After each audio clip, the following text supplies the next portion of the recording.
আওয়ামী লীগ নিষিদ্ধ করা হয় নাই, আওয়ামী লীগের কার্যক্রম নিষিদ্ধ করা হয়েছে, দুইটার মধ্যে তফাৎ কি আসলে? মানে তারা মানে কি করতে পারবে আর কি করতে পারবে না, মানে একজন আওয়ামী লীগ কি করতে পারবে এখন?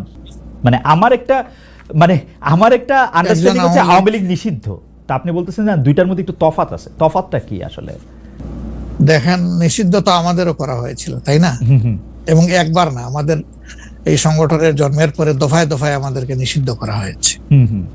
নিষিদ্ধ যখন কোনো সংগঠনকে করা হয়, তখন এই সংগঠনের ব্যক্তিরাও বিভিন্ন ধরনের সমস্যায় পড়ে যান, এর সাথে রিলেটেড ব্যক্তিরা। এমনকি তাদের স্বাভাবিক জীবনযাত্রাটাও তাদের পক্ষে চালায় নেওয়া সম্ভব হয়। তারা যদি সমাজের কোনো ক্রিমিনাল ব্যক্তি নাও হয়ে থাকেন, তবুও তাদের উপরে সমস্যা আরোপ হয়েছে। কিন্তু যখন কার্যক্রম নিষিদ্ধ থাকবে, তখন ওই পলিটিক্যাল কার্যক্রমগুলা ছাড়া বাকি জীবনের সবই তো তারা করতে পারবে, করছে তো। আচ্ছা, তারা তো এই দেশ ছেড়ে সবাই তো আর চলে যাননি, সবাইকে জেলেও ঢুকানো হয়নি। এইটা একটু পরিষ্কার হয়েছে। জনাব যুদ্ধপরাধের মামলায় জামাত নেতা এটিএম আজহারুল ইসলাম খালাস পাওয়ার পর আপনি একটি সংবাদ সম্মেলনে বলেছেন, জামায়াতে ইসলামী বা তার কোনো নেতাকর্মীর মাধ্যমে কেউ ক্ষতিগ্রস্ত হয়ে থাকলে তার কাছে নিঃশর্ত ক্ষমা চাই। এই ক্ষমা প্রার্থনায় কি ৭১ মুক্তিযুদ্ধের সময়টাও আছে কিনা সেটা সেদিন আপনি স্পষ্ট করেননি, আজকে এটা স্পষ্ট করবেন? মানে আপনি, অনেকেই প্রশ্ন করছেন যে জামায়াতের মাননীয় আমির ক্ষমা কিসের জন্য চাইলেন? মানে ৪৭-এর পর থেকে শুরু করে আজকে পর্যন্ত, শুধু ৭১ না, ৪৭-এর পর থেকে শুরু করে আজকে পর্যন্ত আমাদের দ্বারা যত মানুষ যত জায়গায় কষ্ট পেয়েছে, কেউ যদি ক্ষতিগ্রস্ত হয়ে থাকে, সেই মানুষগুলো, তাদের সকলের কাছে আমি বিনা শর্তে ক্ষমা চেয়েছি। কেন ক্ষমা চেয়েছি? আমরা মানুষ, ইন্ডিভিজুয়াল মানুষ যেমন ভুল করতে পারে, মানুষের সমষ্টি একটা দলেরও বিভিন্ন ভুল সিদ্ধান্ত থাকতে পারে। কোনটা ভুল কোনটা সঠিক ইতিহাস এটা নির্ধারণ করবে। আজকে যেটাকে ভুল বলা হচ্ছে, কালকে এটাই হয়তো সবচেয়ে বড় সঠিক হিসাবে প্রমাণিত হবে। আর ইতিহাসের পালাবদলে রাজনীতিতে সবাই জিতে না, কেউ জিতে কেউ হারে। আমরা আদর্শবাদী একটা দল, আমরা বিশ্বাস করি আমরা মানুষ, ভুলের ঊর্ধ্বে নই। আমাদের দ্বারা, আমাদের সহকর্মীদের দ্বারা মানুষ বিভিন্ন ক্ষেত্রে কষ্ট পেতে পারে, ক্ষতিগ্রস্ত হতে পারে। আমি সব কিছুর জন্য কোনো শর্ত আরোপ না করেই মাপ চেয়েছি। ওকে, মানে ৪৭ এবং মাপ চাওয়ার মধ্যে কোনো পরাজয় নাই, অবশ্যই নাই। ৪৭ থেকে আজ পর্যন্ত যে কোনো কিছুর জন্য মানুষ আপনাদের কাছ থেকে যদি কোনো ধরনের আঘাত পেয়ে থাকে, তার জন্য আপনি দুঃখ প্রকাশ করেছেন বা ক্ষমা চেয়েছেন। এর ভিতরে সব ঢুকে গেছে, কোনো কিছু বাদ নাই। ওকে, এভরিথিং ইনক্লুডেড। আচ্ছা, এবং এটা আনকন্ডিশনাল, মানে অ্যাপোলজি দিয়ে আনকন্ডিশনাল পার্ডন সিক করেছে। এইটা কি ডক্টর শফিকুর রহমান, আমি আসলে যেহেতু আপনার সঙ্গে আমার মানে নানা সময় কথা বলার সৌভাগ্য হয়েছে, মানে পর্দার বাইরে পর্দার ভিতরে, সেটা আমি জানি বলেই আমি আমার প্রশ্নটা করছি যে আপনি যে ৭১টাকে এই ৪৭ থেকে আজ পর্যন্ত একসাথে বললেন, এর কি কোনো বিশেষ কারণ আছে নাকি? মানে না, কোনো বিশেষ কারণ নাই। আমার মানবিক মূল্যবোধের জায়গা এবং আমার দায়িত্বের জায়গা থেকে আমি বলেছি, অনুভূতির জায়গা থেকে, দায়িত্ব এবং অনুভূতির জায়গা, বিশেষ কোনো কারণ। আচ্ছা, আমি আবার ২-৩ দিনের ঘটনা একটু আসি। আমরা দুইটা ঘটনা আমরা দেখেছি যে আমাদের অনেককে ব্যথিত করেছে। একটা হচ্ছে লালমনিরহাটে একজন যিনি নরসুন্দর, তিনি এবং তার ছেলেকে খুব আয়োজন করে মারধর করা হচ্ছে এবং তাদেরকে টেনে নিয়ে পুলিশের কাছে নিয়ে যাওয়া হয়েছে। এবং আরেকজন যিনি ২০১৮ সালের ডিসেম্বরের রাতের ভোট বলে খ্যাত নির্বাচনের যে প্রধান নির্বাচন কমিশনার, তাকে আসলে খুবই অপমানজনকভাবে মানে থানায় নিয়ে যাওয়া হয়েছে এবং সেটা আবার ভিডিও করা হয়েছে। মানে আমি সাধারণভাবে যেটা বুঝি, আপনি আমাকে শাস্তি দিতে পারেন, আপনি আমাকে মৃত্যু দিতে পারেন, কিন্তু মানুষ হিসাবে আরেকটা মানুষকে অসম্মান করার অধিকার যে আমাদের নাই, এইটা কি মানে মানে নাকি এইটা আমাদের আছে কারণ তারা একটা খারাপ কাজ করেছিল, এরকম কি? মানে আমি জানি না, মানে অনেকে তার আরেকজন, জি আপনি বলেন, আরেকজন খারাপ কাজ করেছেন বলে আমিও করব, এটা কোনো যুক্তি? আমি আরেকজনের খারাপে কষ্ট পেলাম, ক্ষতিগ্রস্ত হলাম, এখন আমি সেম অথবা ওয়ার্স দেন দিস আরো খারাপ কিছু করলাম তার সাথে, সেটা কি কোনো মানবিক আচরণ বলে গণ্য হবে? নিশ্চয়ই না। তবে দেখেন, আমরা এটাকে কখনো সমর্থন করি না, কিন্তু পরিবেশ, প্রেক্ষাপট, স্থান, কাল, পাত্র, মানুষ কোনো জিনিসকে যখন লাইক করে না, তখন প্রকাশ্যে হয় তার প্রতিবাদ করে, না হয় মনে মনে ঘৃণা করে, অথবা সে শক্তি থাকলে প্রতিরোধ করে। এই 3টা স্টেজ থাকে, এটা হাদিসের ভাষা অনুযায়ী। তো এই অবস্থায় আমরা হয়তো ভিজিবল সেই রকম প্রটেস্ট অনেক ক্ষেত্রেই করতে পারি না, কিন্তু আমরা এগুলাকে মনের দিক থেকে সাপোর্ট তো করি না, আমরা বরঞ্চ মনে করি যে এগুলা আরেকটা অপরাধ। ডেফিনেটলি সিইসি যিনি ছিলেন তিনি তো একজন মানুষ, তিনি এই রাষ্ট্রের একজন সিভিল সার্ভেন্টও ছিলেন এবং উঁচু পর্যায়ে তিনি দায়িত্ব পালন করে তিনি রিটায়ার করেছেন। তিনি নিশ্চয়ই কাজ ভালো করেন নাই, অনেকগুলা খারাপ কাজ করেছেন। সেই সময়টা জনপ্রত্যাশার এগেইনস্টে গিয়ে করেছেন। সত্য তথ্যের উপর না থেকে অসত্য তথ্য তিনি তার সংস্থা থেকে বলেছেন, সেগুলো সব খারাপ। তো তার জন্য তো আদালত আছে, কিন্তু আদালতে যাবেন, আমি তাদেরকে আদালতে নিয়ে যাই, আইনের আওতায় নিয়ে যাই, কিন্তু আইন আমার হাতে আমি তুলে নেবো কেন? এটা তো কোনো অবস্থায় আমরা সমর্থন করবো না। এই জন্য আপনার স্মরণ থাকার কথা, 5 তারিখ রাত্রেই আমরা ঘোষণা করেছি যে ব্যক্তিগতভাবে আমরা কারো উপর থেকে কোনো প্রতিশোধ নেব না, এবং আমরা নেইনি। আমাদের 2-1টা ব্যতিক্রম ঘটনা ঘটেছে, আমরা তাদেরকে শাস্তি দিয়েছি, আমরা ছাড় দেই নাই কাউ। আমাদের এই ঘটনাগুলো র্যান্ডম না, ব্যাপক না, 2-1টা বিচ্ছিন্ন ঘটনা, আমরা কাউকে ছাড় দেই। আমরা যেহেতু আপনার সময় কম, আমরা দ্রুত একটা বিষয় থেকে আরেকটা বিষয়ে যেতে হচ্ছে। সম্প্রতি আপনি একটি ভাষণে বলেছেন, আমি এখানে ছোট্ট একটু অ্যাড করতে চাই। জি প্লিজ। এই যে মব, যেটাকে এখন মব বলা হচ্ছে, এর চাইতে কিন্তু আরো নিকৃষ্ট মব কিন্তু গত 15.5 বছর মানুষ প্রত্যক্ষ করেছে। ইভেন আপনাদের সাংবাদিকদের সাথে হয়েছে, আরো অনেকের সাথে, পলিটিশিয়ানদের সাথে তো এগুলো কোনো ডাল ভাত, কোনো ব্যাপারই ছিল না। সিভিল সোসাইটির মানুষের সাথে, শিক্ষকদের সাথে, কিন্তু ওইগুলা দিয়ে আমরা এটাকে জাস্টিফাই করতে চাই। হয়েছে বলেই আমরা সবাই মিলেই কিন্তু এগুলি প্রতিরোধ করেছি, প্রতিবাদ করেছি। আসলে যে যার জায়গা থেকে প্রচন্ডভাবে প্রতিবাদ করেছে। আমার মনে আছে ডয়েচে ভেলেতে থাকতে আমি একবার শেখ হাসিনার নাম করে এতবার বলতেছিলাম যে কেন তিনি এটি করবেন, কেন তার এটি সমালোচনা করা যাবে না, এবং কেন তার এটা, মানে আমার মনে আছে যে মানে আমার সাংবাদিকতায় আমি কোনো সময় অ্যাক্টিভিজম করতে চাই না বা অ্যাক্টিভিজমের জায়গা থেকে, কিন্তু এইগুলির প্রতিবাদ আমরা সবাই মিলেই আসলে করেছিলাম, যে যার অবস্থান থেকে। রাজনীতিবিদরা এখনো আমাদেরকে করতে হবে, কিন্তু এখনো যদি আমরা সেই জায়গার মধ্যেই থাকি এবং কেউ আমরা এটা বলি যে তারা করেছে সেজন্য এটা ঠিক আছে, সেইটার ব্যাপারে আপনার কাছে বিচার দিতে চাইছি। প্রশ্নই ওঠে না, এটাকে সাপোর্ট করা যাবে না। আরেকজন অন্যায় করেছে তাই আমি আরেকটা অন্যায় করবো, এটা চলবে না। আর তাইলে আমরা ভালোর দিকে আগাবো কিভাবে? অ্যাবসলিউটলি আমরা আগাতে পারবো। আপনি সম্প্রতি এক ভাষণে বলেছেন, আরেকটা প্রসঙ্গে যাই, যে সেই গণতন্ত্র হালাল যার মাধ্যমে আল্লাহর বিধান কায়েম করা যাবে, বুলেট নয় ব্যালটের মাধ্যমে যেতে হবে। এটা আপনি বলেছেন হাদিসের রেফারেন্স দিয়ে। আপনার এই বক্তব্যের প্রতিবাদ করেছেন মুফতি ডক্টর সাইয়েদ মোহাম্মদ এনায়েতুল্লাহ আব্বাসী সিদ্দিকী। রবিবার ফেসবুক এক পোস্টে দাবি করেছেন যে তিনি হাদিসের সুস্পষ্ট অপব্যাখ্যা করেছেন। আপনি এক লাইনে আবার একটু ব্যাখ্যা দিবেন কিনা? আমি হাদিসের দেই নাই, আমি বলেছি যে ডেমোক্রেটিক যে প্রসেসটা, এটা রাসূল করিম সাল্লাল্লাহু আলাইহি সাল্লামের পরে যারা রাষ্ট্র পরিচালনা করেছেন খোলাফায়ে রাশিদিন, তাদের সময় ছিল, এবং এটা বাস্তবতা আমরা সবাই জানি। হযরতে ওমর খুতবা দিতে দাঁড়াইছেন, সাধারণ মুসল্লি বলছে আমি আপনার খুতবা শুনবো না। কেন শুনবেন না? ওই যে আমরা কুশাগার থেকে কাপড় পাইলাম, আমার কাপড়ে লম্বা জামা হইলো না, আপনারটাই লম্বা জামা হইলো কেমনে? এই তো সেম কাপড় দেখতেছি। তখন তিনি তার ছেলে আব্দুল্লাহ ইবনে উমরকে বলেছিলেন, বাবা তুমি এবার জবাব দাও। তিনি দাঁড়াইয়া বললেন যে দেখেন, বাবা তো রাষ্ট্রের দায়িত্বশীল, তার সাথে বিভিন্ন বিদেশি প্রতিনিধি দল আসে, রাষ্ট্রের সম্মানে আমি বাবাকে বলেছিলাম যে বাবা আমাদের পোশাক 2 টুকরা করে কাটার দরকার নাই, আপনি অনুমতি দিলে আমি কুশাগারকে রিকোয়েস্ট করতে চাই যে আমাদের 2 পিস না কেটে দিয়ে দেওয়ার জন্য, সেটা দিয়ে আপনি জামা বানাবো। তো আমার বাবা এবং আমার 2 পিস মিলে উনার 1 পিস হয়েছে, এবং তাই উনার জামা লম্বা। তো লোকটা বসে আল্লাহ শুকরিয়া আদায় করে বললেন যে খলিফাতুল মুসলিমিন, এবার আপনি আপনার খুতবা দেন, আমি শুনবো, মন ভরে শুনবো। তো এই দেখেন, এটাই তো বিউটি অফ ডেমোক্রেসি। ওই যে আপনি ফ্রিডম অফ এক্সপ্রেশন বললেন, এর চাইতে ভালো ফ্রিডম অফ এক্সপ্রেশন কোথায় পাবেন আপনি? আমি বলেছি যে না, গণতন্ত্র হচ্ছে এটা কোনো ইজম না, এটা আপনি নিজেও জানেন। গণতন্ত্র কোনো মতবাদ না, it's a way to establish your ism. আপনি যেটা চয়েস করেন, এটা ক্যাপিটালিজম হইতে পারে, সোশ্যালিজম হইতে পারে, কমিউনিজম হইতে পারে, এরকম যেটাই হোক সেটা আপনি করবেন, কিন্তু এটা একটা ওয়ে, এই বাহনের উপরে আপনি চড়ে যাবেন। সেটা যদি আল্লাহর দিন কায়েমের উদ্দেশ্যে হয়, তাহলে অবশ্যই এটা মুসলমানদের জন্য হারাম হওয়ার কথা না।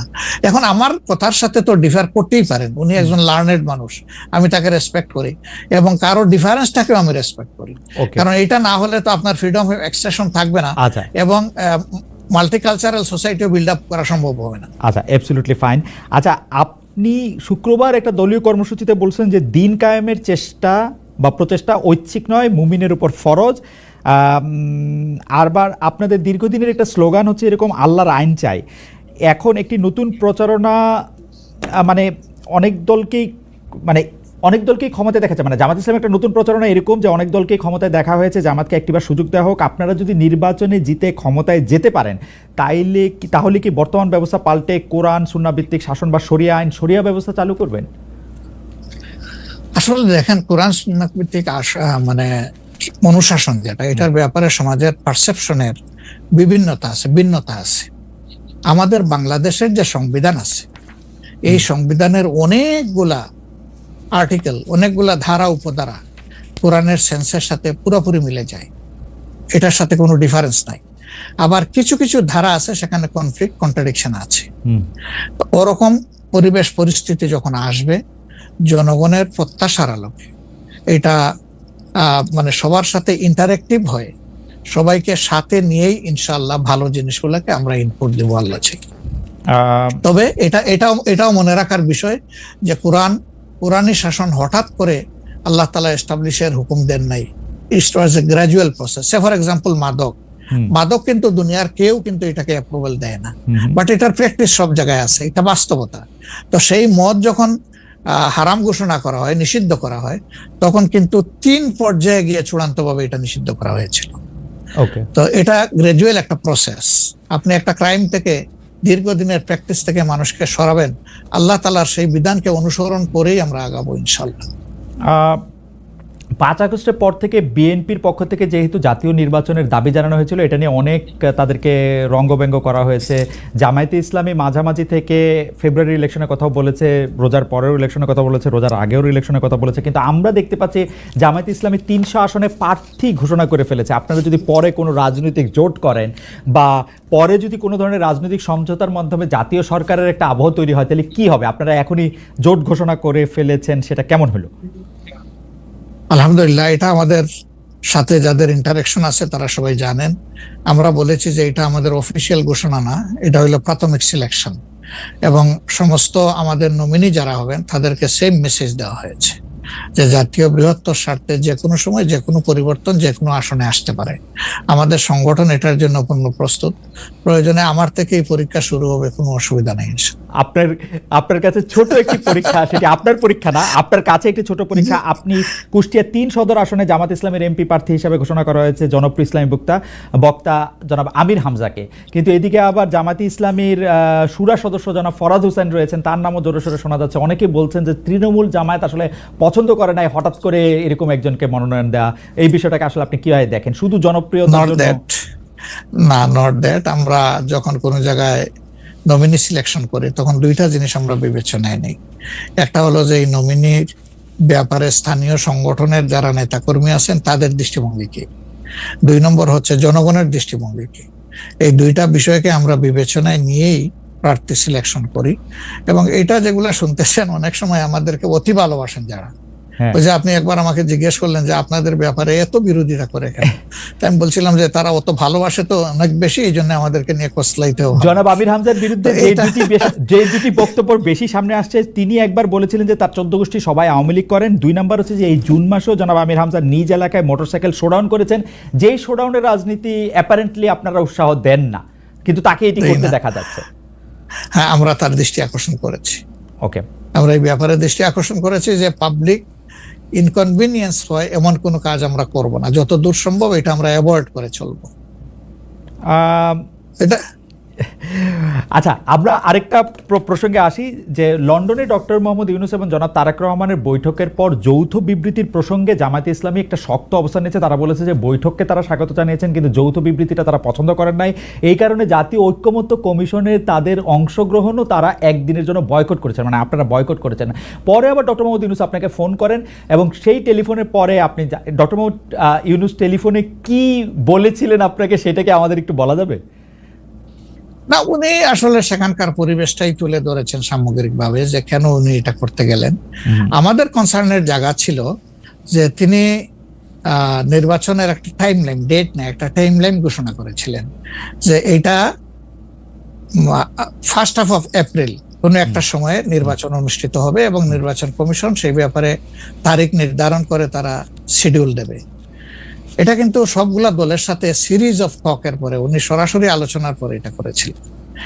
এরপরে তিনি লন্ডনে গিয়েছেন। তারেক রহমান সাহেব যেহেতু দেশে নেই এবং তিনি কার্যত বিএনপির এখন হইলেন নির্বাহী প্রধান, ভারপ্রাপ্ত চেয়ারম্যান, তো তার সাথে একটা বৈঠক হওয়াই উচিত, হইতেই পারে, এটা তো ভালো, এটা খারাপ কি? রাজনীতিতে ডায়ালগই তো উত্তম সমাধান। এবং বিএনপির কিছু কনসার্ন ছিল, তার সাথে আলোচনার মাধ্যমে সেটা যদি দূর হয়, এটা তো ভালো, জাতীয় জীবনের জন্য ভালো, জাতীয় রাজনীতির জন্য ভালো।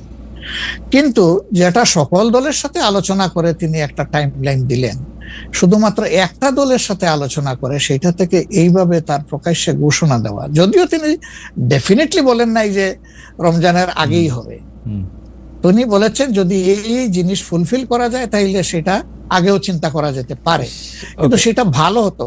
আমাদের বক্তব্য হচ্ছে ভালো হতো দেশে এসে তিনি তাকে বলতেন যে আমি সম্মানের সাথে আপনার কথা শুনলাম, আমি মনে করি আপনার কথাগুলা লজিক্যাল, আমি দেশে গিয়ে আবার দলগুলোর সাথে একটু আলাপ করবো, করে এটাকে কিভাবে শেপ দেওয়া যায় আমি চিন্তা করবো, আপনি আমার উপর আস্থা রাখতে পারেন। That was good. কিন্তু এটা না করে সেখানে এটা ঘোষণা দেওয়াটাকে আমরা সঠিক মনে করি নাই। আমরা মনে করি যে ক্ষমতার ভারসাম্য একদিকে হেলে গিয়েছে এবং জাতি একটা রং মেসেজ পেয়েছে। এই জন্য আমরা আমাদের এই পর্যায়ে এটা আমার একটা প্রশ্ন, আপনার কাছে কি মনে হয় পরবর্তী জাতীয় সংসদ নির্বাচন আসলে কোন দিন কোন মাসে হবে? আমি ঠিক এটা জানি না, তবে আমি মনে করি যে এটা এপ্রিল পাড়ি দেবে না কোনো অবস্থায়। আর ফেব্রুয়ারিতে হলে আমি বলেছি সবার আগে, আপনি বলেছেন যে হ্যাঁ, যে ফেব্রুয়ারিতে হলে এটা বেস্ট, কারণ এই সিজনটা আমাদের জন্য কমফোর্টেবল সিজন ইলেকশনের জন্য। আপনার কাছে কি মনে হয় আপনার মনে কি এরকম একটা সম্ভাবনা আপনি দেখতে পান যে এটা রমজানের পরেও আসলে যেতে পারে? সেই ক্ষেত্রে রমজানের সময় আপনাদের ক্যাম্পেইন করতে হবে। বেশিরভাগ সময় আমরা দেখি যে রমজানের সময় ধর্মপ্রাণ মুসলমানদের অনেকেই আসলে দুনিয়াবি কোনো জিনিসের মধ্যে থাকতে চান না, সেই ক্ষেত্রে ভোটের মানে এখনো কি? আমার মনে হয় যে রমজানে তো আমরা সব ধরনের সব কাজই তো করি, কাজ তো আমরা বাদ দিই না কোনো, রাইট? অফিস আদালত ব্যবসা বাণিজ্য সবই তো করি, ক্ষেত খামার যার যেটা আছে। রমজান আমাদের জন্য কোনো সমস্যা না, রমজান কারোর জন্যই সমস্যা হওয়া উচিত না। ওকে। কোনো দল বলেছেন যে রমজানে ক্যাম্পেইন করতে গেলে অনেক ইফতার মাহফিল হবে, সেখানে প্রচুর টাকা খরচ করতে হবে, আপনি করবেন না। আপনি ইফতার মাহফিলে মেহমান হিসাবে গিয়ে খেয়ে আসবেন, দোয়া করে দিয়ে আসবেন, অসুবিধা কি? আপনাকে টাকা খরচ করতে হবে কেন? ওই সময় তো এমনিও টাকা খরচ করা ঠিক না, শিডিউল ডিক্লারেশন হয়ে যাওয়ার পরে মানুষকে খাওয়ানো ঠিক না। আপনি খাবেন, অসুবিধা কি? দাওয়াত দিলে যাবেন, খাবেন, কথা বলবেন, মিশবেন, হাত মিলাবেন, এটাও আপনার নির্বাচনী কাজকে আগাবে, কোনো সমস্যা তো নাই। আপনি কোনটা প্রেফার করবেন, মানে ইলেকশনের ডেট ফেব্রুয়ারি অর এপ্রিল? আমরা তো প্রেফার করে বলেছি বেস্ট হইলো ফেব্রুয়ারি, কিন্তু এপ্রিলে হইলে কোনো অসুবিধা নাই। আমরা মনে করি এপ্রিলে হইলে অসুবিধা নাই, তবে এটা ক্রস করা উচিত নয়। এপ্রিল ক্রস করা উচিত না, কোনো অবস্থায় উচিত হবে না। আপনি কি মনে করেন এখন যদি নির্বাচন কমিশন বলে যে তারা ডিসেম্বরে নির্বাচন দিতে চান, তাইলে কি আপনারা আপত্তি জানাবেন না আপনাদের এটা? হ্যাঁ, না, আমরা ওই যে 2-3টা জিনিস বলেছি, যে বেসিক রিফর্ম, তারপরে হচ্ছে আপনার দৃশ্যমান বিচার, প্রবাসীদের ভোট ইনকর্পোরেট করা, এই 3টা জিনিস যদি আমরা মিনিমাম পাই তাহলে ডিসেম্বর কেন, সামনের মাসে হইলে আমাদের কোনো আপত্তি নেই। ডিসেম্বর আমাদের দর্শক, আর আমরা দেখেন মূল থেকে কখনো বলি নাই যে এই মাসে হতেই হবে, এই শব্দ কিন্তু কখনো আমরা উচ্চারণ করিনি। আমরা এই ব্যাপারে ফ্লেক্সিবল। আমরা প্রধান উপদেষ্টার কমিটমেন্টের উপরে রেসপেক্ট শো করতে চাই। উনি বলেছিলেন ডিসেম্বর এই বছর অথবা আগামী বছরের জুনের মাঝখানে যে কোনো সময় তিনি নির্বাচন দিবেন। তা আমরা দেখতে চাই যে তিনি তার কথার উপরে আছেন। তবে এটাও ঠিক যে মে জুন এইগুলা কিন্তু ইলেকশনের জন্য কোনো ফেভারেবল টাইম না। ইভেন এপ্রিলটাও একটু কষ্ট হবে, এই ব্যাপারে বলার অপেক্ষা রাখে না। ফেব্রুয়ারির চাইতে এপ্রিলে কিন্তু একটু কষ্ট বেশি হবে। আপনাকে যেহেতু মানে একটু তাড়াতাড়ি সেজন্য আমাদের শেষ প্রসঙ্গ সেটা হচ্ছে বিএনপির সাথে জামায়াতে ইসলামের সম্পর্ক। আমরা দেখেছি যে আপনি এবং আপনাদের দলের নায়েবে আমির তারা দুজনেই বিএনপির চেয়ারপারসন এবং ভারপ্রাপ্ত চেয়ারপারসন যারা লন্ডনে ছিলেন তাদের সাথে দেখা করেছেন। দেখা করার পরে আমরা রাজনীতিতে একটা ইতিবাচক সুবাতাস দেখেছিলাম। আপনি এসে ফেব্রুয়ারিতে ইলেকশনের কথা বলেছিলেন। এখন আবার ব্যাপারটা আসলে কোন জায়গায়, মানে জামায়াতে ইসলামী বিএনপি কি পরস্পর মুখোমুখি অবস্থা আছে? তাদের মধ্যে কি আবার একটা সদ্ভাব, মানে আসলে অবস্থাটা কি এখন? না, আসলে সমস্যাটা আমাদের না, সমস্যা আপনাদের। আচ্ছা, মিডিয়ায় যারা আছেন তাদের। আচ্ছা, আমরা তো মুখামুখি না, আমরা তো পাশাপাশি আছি। তো ওকে, আমরা এই যে ঐকমত্য কমিশন বলেন বা অন্যান্য মিটিং গুলা বলেন বা আমাদের নিজেদের মধ্যে কথাবার্তা বলেন, আমরা তো কোনটা বন্ধ রাখি নাই, আমরা সবটাই আছি। কিন্তু কতিপয় মিডিয়া, সবাই না, এই কুচে কুচে টেনে টেনে সুতা বাইর করে কোথায় একটু বিএনপির মুখামুখি জামাত হবে, জামাতের মুখামুখি বিএনপি হবে। এটার মধ্যে জাতির কি কল্যাণ আছে আমরা বুঝতে পারি না। আমাদের তো ওরকম কোনো রেশারেশির সম্পর্ক নাই। আমি হচ্ছে যে দুটা, খালি আপনি মিডিয়ার কথা বলছেন, ভালো করছেন। এখন আমরা তো আসলে মানে মিডিয়া থেকে অনেক সময় তথ্য নেই। বিএনপির নেতার প্রসঙ্গে একটি সংবাদ শিরোনাম আমি পড়েছি, ভোট হলে তো তাদের গুরুত্ব থাকবে না, জামায়াতকে ফখরুলের খোঁচা, স্বাধীনতার অবিশ্বাসীদের সমর্থন করা যাবে না, মির্জা ফখরুল। আবার আরেকটা রিপোর্ট, আবার আরেকটা পত্রিকার রিপোর্ট, জামায়াতকে স্বাধীনতা বিরোধী বলা হলে অনেকের বাবাও রাজাকার ছিলেন, জামায়াতের সাধারণ সম্পাদক বলছেন। তো আপনি আসলে শুধু মিডিয়াকে না বলে, আমরা তো একটা নেতাদের মধ্যে আপনারে তত একটা দেখি না, মানে আপনারা আমি মনেই করতে পারতেছি না, আমি প্রাণপণে মনে করতে চেষ্টা করতেছিলাম, কিন্তু নেতা কর্মীদের মধ্যে তো ব্যাপারটা আসলে আমরা দেখি। না না, আছে, এটা আমি অস্বীকার করব না। জি, এটা যে কিছু নাই আমি সেটা বলছি না। তবে একটা কথা দেখেন যে আসলে গর্ব অহংকার বড় খারাপ জিনিস। অহংকার আল্লাহ তাআলার চাদর, এটা নিয়ে কেউ টানাটানি করুক, এটা মহান আল্লাহ পছন্দ করেন না।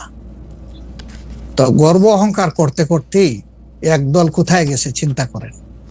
তারা তো সব সময় মানুষকে কুচিয়ে কুচিয়ে কথা বলতেন, রাইট, কোথায় তোমাদের ঈদের পরের আন্দোলন, কোথায় গিয়ে আশ্রয় নিবা, এই ধরনের অনেক কথাবার্তা ছিল না? অবশ্যই অবশ্যই ছিল।